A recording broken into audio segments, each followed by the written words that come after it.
Encontrei aqui um jiu-jitsu para qualquer pessoa. Inclusive me surpreendi com a parte onde tinha uma aula particular de striking ali. Maneira correta de se escrever jiu-jitsu, né? Muita gente reclama, é jiu-jitsu, é isso aqui. A aula de hoje é... A aula de hoje, exatamente, é o Maeda fazendo a técnica de hoje, exatamente. E depois a gente começou a estudar a história das lutas dele, ele ganhou até a luta com chute. Né? Um M16 que funciona também igual. Toda a parte de manipulação de arma longa.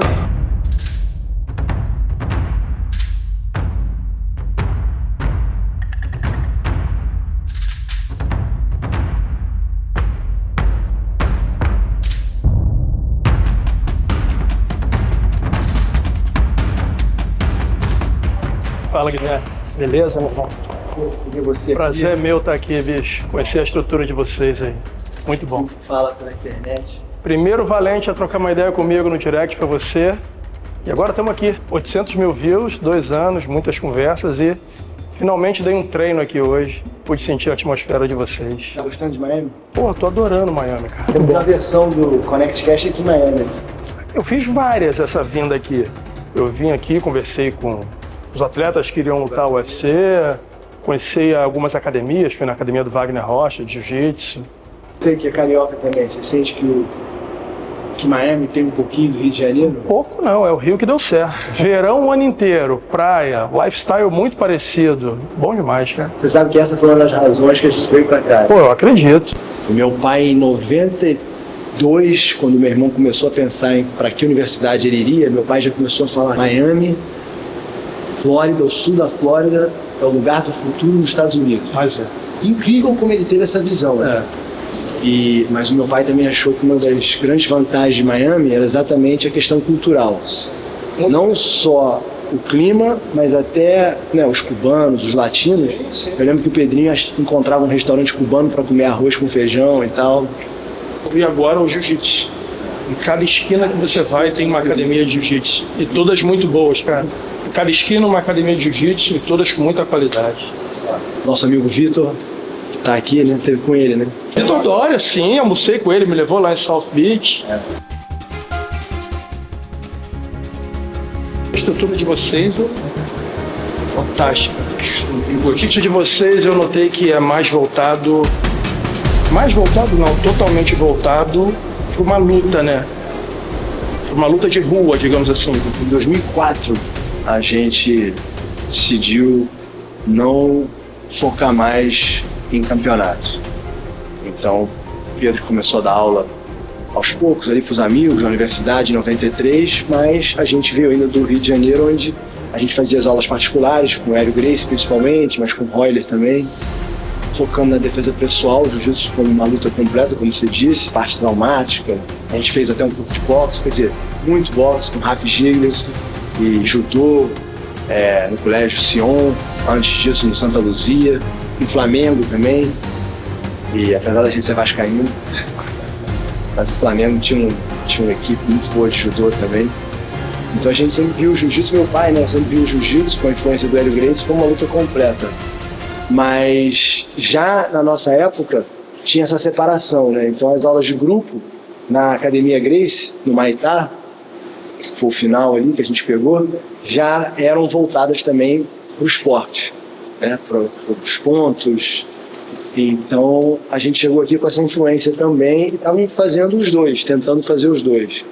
Mas a verdade é que o Hélio Gracie foi quem influenciou a gente muito também nesse ponto, para focar em uma coisa, né? Tem tanta gente fazendo um trabalho tão bom no jiu-jitsu esportivo, a gente resolveu realmente focar na defesa pessoal e no jiu-jitsu como uma luta completa.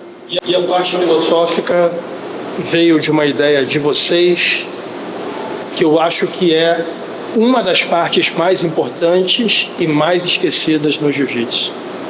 Eu acho a filosofia do jiu-jitsu fantástica.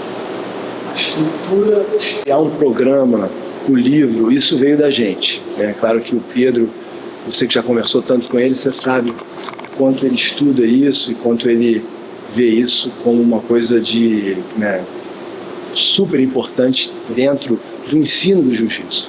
Nós tivemos acesso a isso porque a gente tinha aula particular com o Hélio Gracie.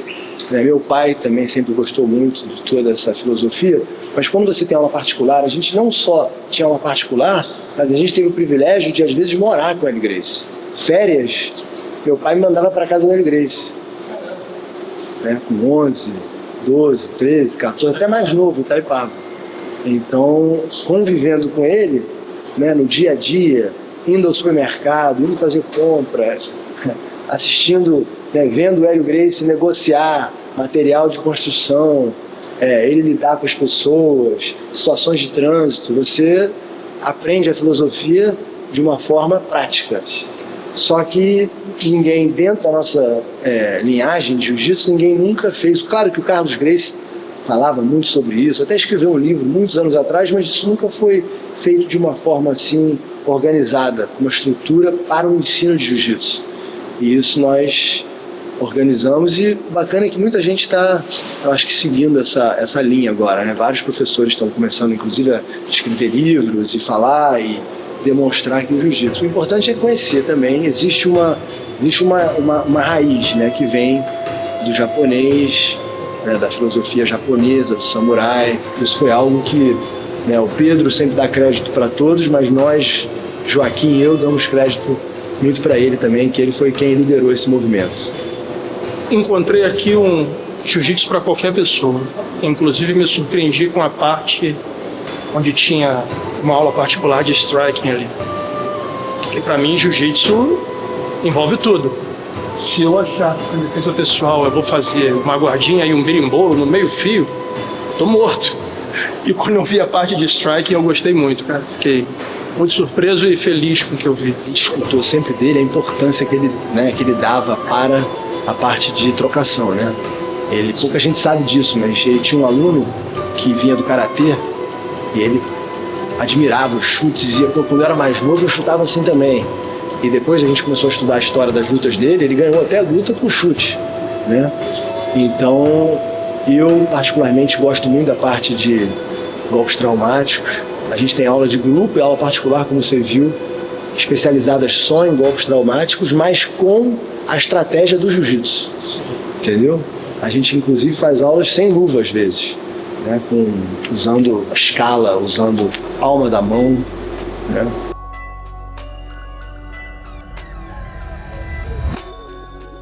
Então aqui a gente fez um pequeno museu, para contar a história do jiu-jitsu, desde a maneira correta de se escrever jiu-jitsu, Muita gente reclama, é jiu-jitsu, é jujutsu, é isso aqui. E a transliteração correta é J-U, J-U, T-S-U. As outras não são tão perfeitas, mas são consagradas, então são válidas também. Mas não existe uma diferença entre jiu-jitsu e jiu-jitsu, é a mesma coisa. Aqui nós temos a pré-história do jiu-jitsu, aí a história do Japão, então Mesopotâmia, Egito, Japão.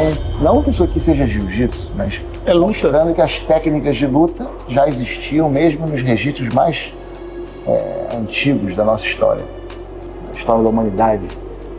E aqui nós temos os samurais, que é onde o jiu-jitsu realmente nasce, nos tempos medievais. E aí a transição do jiu-jitsu de campo de batalha para o jiu-jitsu de defesa pessoal, que acontece no período de paz, com o shogunato, do Tokugawa Ieyasu, iniciou isso no início do século XVII. E aí você já vê aqui, ainda no período Edo, antes da Revolução Meiji, antes do Jigoro Kano, você já vê a tradição de luta, de chão, tomando força dentro do jiu-jitsu. Claro que o jiu-jitsu tinha muitas expressões diferentes, sempre teve e até hoje tem. Mas uma delas era a expressão de luta, de combate, de duelo, duas pessoas lutando até finalizar, até pegar. De uma forma segura, inclusive. O Jigoro Kano, ele é fruto dessa tradição e ele organiza ela de forma muito importante. Como consequência... Essa roupa aí? Isso é porque nos lugares mais quentes do Japão, eles usavam kimono curto. Lugares mais frios, aí tinham que ser um kimono mais calça, roupas mais apropriadas para o frio. Mas, na verdade, treinavam de roupa comum, Isso muito antes de Jigoro Kano? muito antes do Jigoro Kano, mas já é no século XIX. Já é no... Entendi. Ou seja, não existia apenas kata, já tinha luta... Já tinha luta, o Randori. O Jigoro Kano, inclusive, aprende com um professor que ensina ele o Randori. A luta, ele não inventou isso, é uma grande equívoco. Né? A Revolução Meiji, que tem uma influência muito importante no que o Jigoro Kano iria fazer depois, que é a abertura do Japão ao Ocidente, a cultura ocidental, inclusive a pedagogia ocidental, que é o que o Jigoro Kano usa para criar a metodologia de jiu-jitsu, que ele deu o nome de judô, usando as técnicas do jiu-jitsu, mas com uma estrutura, uma metodologia diferente, que foi feita exatamente para que fosse uma forma de educação física para as escolas japonesas. Então tem essa estrutura. E também ele queria colocar filosofia, ele achava isso muito importante. O Jigoro Kano, ele não queria simplesmente criar uma escola de jiu-jitsu, ele queria unificar o jiu-jitsu dentro de uma nova bandeira, que ele chamou de judô. Então ele reuniu todos os mestres de jiu-jitsu e ele criou uma organização nova. Ele disse, agora o jiu-jitsu vai se chamar judô. Ele teve um impacto muito importante, ele organizou, criou uma pedagogia fantástica. O Jigoro Kano tem um mérito incrível. Nós somos admiradores dele, inclusive tem a sua foto aqui no museu. E de seus discípulos, Yamashita, Yokoyama, foi o professor do Maeda, do Tomita. Mas principalmente, o Jigoro Kano, ele deu uma estrutura ao judô que possibilitou que o judô se tornasse parte do currículo escolar japonês. Todas as crianças do Japão aprendem judô até hoje, né? Ainda faz parte da grade curricular. Só que é inegável também, e aí o pessoal torce o nariz quando eu digo isso, que ele achava que a luta de jiu-jitsu estava muito voltada para o chão na época, essa parte do jiu-jitsu esportiva que já existia, do duelo, das competições, das lutas, dos desafios, vamos dizer assim. E ele tentou limitar a luta de chão. E houve resistência de figuras como Matai Montanabe e outros, Kanaya, Imai. Tinha um grupo, o pessoal de Okayama, o pessoal de Osaka, da escola Handa, que eram bons de luta de chão. Né? Porque havia esse movimento que já vinha de antes do Jigoro Kano. E o Kozen Judô, que aconteceu talvez 20, 30 anos depois, ele foi uma tentativa de resgatar essa cultura do judô de chão. E o Jigoro Kano sempre fazia oposição a isso. Eventualmente isso morreu, né, praticamente, dentro do judô. Sim. E se não fosse pela família Gracie, isso não teria sobrevivido. A luta de chão. A luta de chão, essa cultura de luta de chão. Porque a luta de chão do judô se tornou precária. Ah, não, mas no judô pré-olímpico a luta de chão era muito boa. Claro, tinha alguns elementos dentro do judô que ainda faziam, porque era uma influência antiga. Mas isso foi diminuindo, porque o foco sempre foi favorecer a luta em pé. Porque era uma visão do Jigoro Kano até em relação à defesa pessoal. Ele achava que a luta em pé era mais importante. E eu não estou fazendo aqui juízo de valor, que é melhor. Eu estou falando uma verdade histórica. Será que ele teve influência do wrestling, porque ele viajava muito? Sim, claro, sem dúvida. Sem dúvida. Teve uma influência do wrestling, isso é sabido. E ele coloca ponto, você ganhar a luta por queda, mobilização, que faz parte do wrestling. E a luta de jiu-jitsu, claro que existiam regras diferentes, mas essencialmente é lutar até alguém bater. E quando você faz isso, claro que o chão vai ter um protagonismo, vamos dizer assim.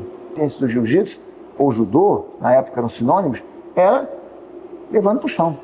O próprio Yamashita, que era um aluno da Kodokan, o Teddy Roosevelt escreveu uma carta para o filho dizendo: veio aqui o Yamashita, eu botei ele para lutar na Casa Branca, chamei o campeão americano de wrestling, para fazer aqui um confronto.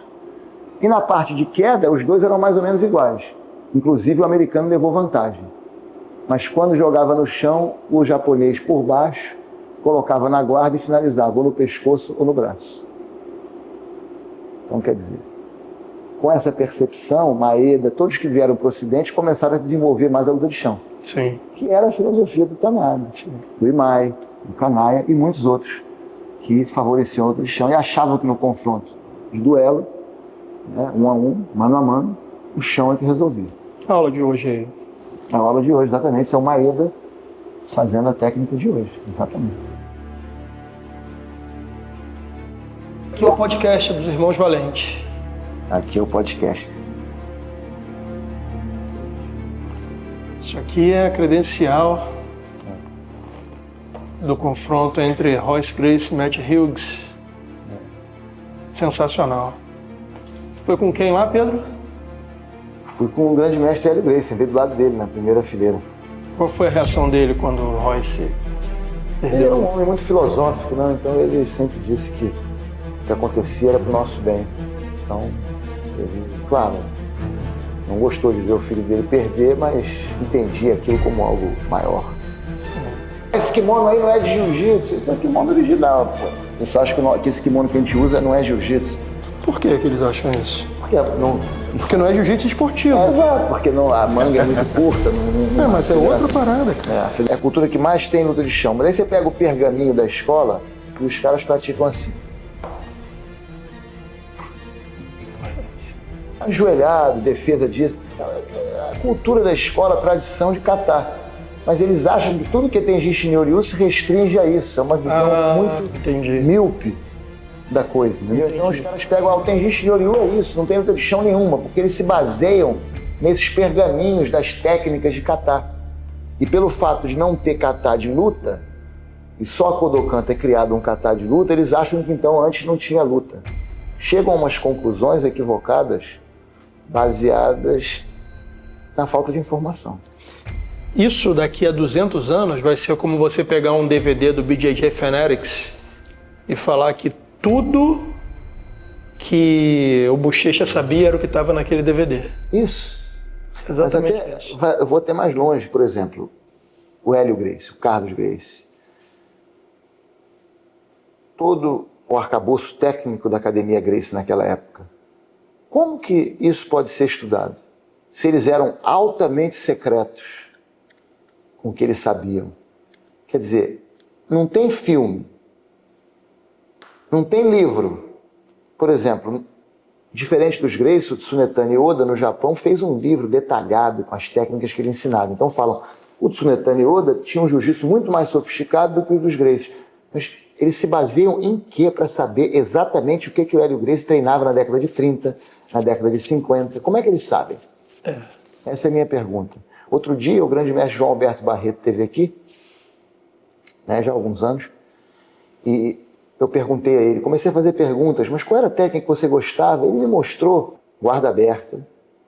O grande mestre João Alberto Barreto foi uma posição que ele gostava na década de 50, onde ele coloca o joelho em escudo, traz o cara, levanta, enfia a perna por baixo, sai na chave de calcanhar. Como que as pessoas sabem o que o João Alberto fazia na década de 50? Quais eram as técnicas que ele usava? Não tem registro? A sofisticação não tem registro. Então eles assumem que não tinha nada. E que era judô básico, entendeu? E que só na década de 90 que o jiu-jitsu evoluiu. Eu não concordo com isso. Eu também não. Inclusive, eu sou aluno do Hélio Gracie, eu aprendi com o Hélio Gracie diversas técnicas que não estão em lugar nenhum, não estão registradas em lugar nenhum. Inclusive, eu digo, a maioria das técnicas que eu aprendi com o Hélio Gracie não estão registradas em lugar nenhum. Aí pegam o livro do Hélio Gracie e acham só isso que ele sabia, o resto ele não sabia. Tive uma conversa com o Fábio Gurgel e ele responde isso de maneira muito clara. Ele falou, por que ninguém ganhava do Rickson antes dele ir para os Estados Unidos? O Rickson aprendeu diretamente com o Hélio. E ninguém fazia o cara sequer suar. Então, não tem essa que o jiu-jitsu do Hélio era limitado, era só defesa pessoal, ou era só 38 posições. Era jiu-jitsu de verdade. O Roger, no podcast, também assume que a família dele nunca foi de querer ensinar muito. Mas é verdade. Ele falou... É uma coisa da época. Sim. Entendeu? Os próprios japoneses no Brasil eram assim também.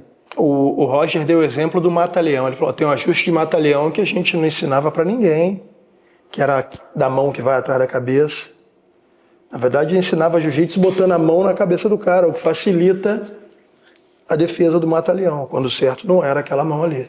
Depois o Paulo Filho, no podcast, me falou que ele, quando foi treinar a posição com o Rickson ajustou o mata-leão dele, ele nunca mais perdeu, depois chegou nas costas. Mas isso também você vê, a família Gracie é tão grande que tem muitas variações também, inclusive dentro da família Gracie. Eu sei que o Hélio Gracie gostava da mão na nuca. É mesmo? Inclusive ele corrigia quando era o contrário. Caramba. E pra mim ele não estava escondendo nada, não. Sério? Porque ele achava que quando você está com a mão assim é mais fácil segurar os dedos. Quando você segura o pescoço do cara, se eu botar a mão assim, pega o meu dedo. De novo. Pega o meu dedo. Vai no meu dedo lá. Mais difícil. E se você botar a mão aqui? Pode também. Faz você em mim. O ajuste mais importante do mataleão é o seu cotovelo está alinhado com o meu queixo. Ele não está agora. Mais um pouquinho. O que aperta o mataleão vê. Sim. Aí, entra mais um pouquinho. Bastando mais um pouquinho. Aqui. Esse é o ajuste mais importante do mataleão. Agora, a mão, aqui eu prefiro que você... Tá bom, porque você está apertando o teu ombro, né? Sim, eu estou fazendo... Também pode. Entendeu? Mas olha aqui, bota em vez do teu ombro, bota na minha nuca, desce e aperta. Isso, é a mesma coisa. O importante é não estar... Volta, abre a mão para cá. Fica solto assim. Aqui que não pode. Entendeu? Então você segurar no teu ombro. É uma maneira de fazer. Inclusive eu tenho um livro japonês antigo que fala exatamente isso. Tem as duas maneiras, segurando o ombro ou segurando a nuca. Na verdade, ainda tenta esconder atrás da minha cabeça. Você faz independente, bota na minha nuca. Você também esconde com a cabeça. Baixa aqui. Segura, aperta os dedos aqui. Vou tirar como? Não tira nada. Mas agora, o mais importante, Walter, é isso aqui. Cotovelo embaixo do queixo. Exato. Segura o teu bíceps. Aí, volta. Na sua opinião, Alexandre, qual é o ponto, assim, eu já fui várias vezes no seu podcast, nos comentários, tem uma turma que me critica. Qual que você acha que é o ponto fraco do meu argumento? Não o ponto fraco, mas o ponto mais vulnerável a críticas. Jiu-Jitsu Gracie não é fruto do Judô Kodokan. Ele é fruto do Jiu-Jitsu japonês. Essa é a crítica. Porque existe uma corrente que diz que o Judô é a origem de todo o Jiu-Jitsu aprendido por Hélio Gracie. E você diz que o Jiu-Jitsu aprendido por Hélio Gracie já existia antes da sistematização feita por Jigoro Kano. Esse é o ponto. Então, primeiro, eu devo dizer que sempre admiti nos seus programas que o Maeda era aluno da Kodokan. Portanto, a linhagem é Kodokan. É Kodokan. Então isso aí não tem dúvida. E eu nunca discuti isso. A única coisa que eu falo é que o jiu-jitsu brasileiro preservou o espírito de um movimento que existia dentro do jiu-jitsu anterior a Kodokan. Porque as pessoas querem dizer que o jiu-jitsu era uma coisa só. Uma luta primitiva, selvagem, perigosa, onde as pessoas se machucavam. E que o Jigoro Kano sistematizou e criou uma possibilidade de uma luta mais segura, que é a luta que os reis praticavam. Isso é falso. Já no período Edo, principalmente no século XIX, no início do século XIX, começou a se desenvolver uma luta muito mais segura. Tem fonte disso aqui, Pedro? Tem, por exemplo. Aqui, esse livro aqui é um diário do Erwin Baus, é um médico alemão que se tornou médico do imperador, da família imperial japonesa, e introduziu a medicina ocidental no Japão. Tá? Ele percebeu que os alunos da Universidade de Tóquio estavam estudando muito e não fazendo nenhuma atividade física, e por isso a saúde deles estava prejudicada. Então ele queria incentivar os alunos de Tóquio a melhorarem sua condição física. Então ele começou a buscar e encontrou o Kenjitsu, que é a luta de espada, e o Jiu-Jitsu. Ele chama aqui de Jiu-Jitsu no livro dele. Foi uma das primeiras menções ao Jiu-Jitsu em material ocidental. Inclusive ele escreve Jiu-Jitsu, porque em alemão, se ele escrevesse Jiu-Jitsu, ficaria Yu-Jutsu, a pronúncia em alemão. Então, talvez para evitar isso, ele tenha escrito Jiu-Jitsu. Talvez essa seja a fonte desse equívoco na transliteração, seja por causa do alemão, porque ele escreve Jiu-Jitsu. Mas o interessante é que ele fala que ele foi a Shiba e conheceu o mestre Totsuka. Tá? E ele foi assistir a um treino na academia do Totsuka. E ele fala: Then I watched dozens of jiu-jitsu contests. Dezenas de lutas de jiu-jitsu. And was extremely impressed, fiquei extremamente impressionado, with the results, com os resultados. I saw what I should have expected to be neck-breaking grips. Eu vi situações que deveriam quebrar o pescoço, né, pegadas técnicas que deveriam quebrar o pescoço dos praticantes, e movimentos e quedas executadas sem causar nenhum machucado nos participantes, nos lutadores. E eu disse para mim mesmo, and I said to myself, that this would be an ideal form of gymnastics for my students, que essa seria uma forma perfeita de ginástica para os meus alunos. Então quer dizer que jiu-jitsu primitivo e selvagem, isso aqui é anterior ao Jigoro Kano. Anterior a Kodokan. Anterior a Kodokan. Entendeu? Na época que o Jigoro Kano estava começando, como ainda, ele nem falava em judô, tinha um clube de jiu-jitsu dentro da Universidade de Tóquio. Inclusive ele continua dizendo que propôs à universidade que levasse os seus alunos para treinarem, para fazer uma demonstração. O Aaron Baus trouxe o Totsuka para fazer a demonstração na Universidade de Tóquio.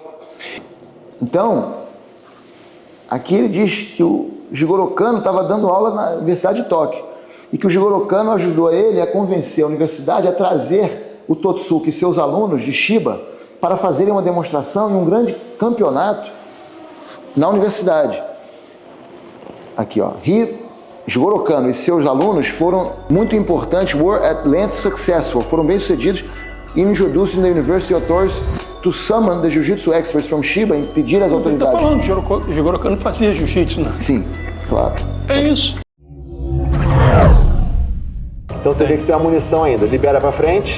Boa. E vai dar mais um tiro. Um pouquinho mais. Boa. Excelente.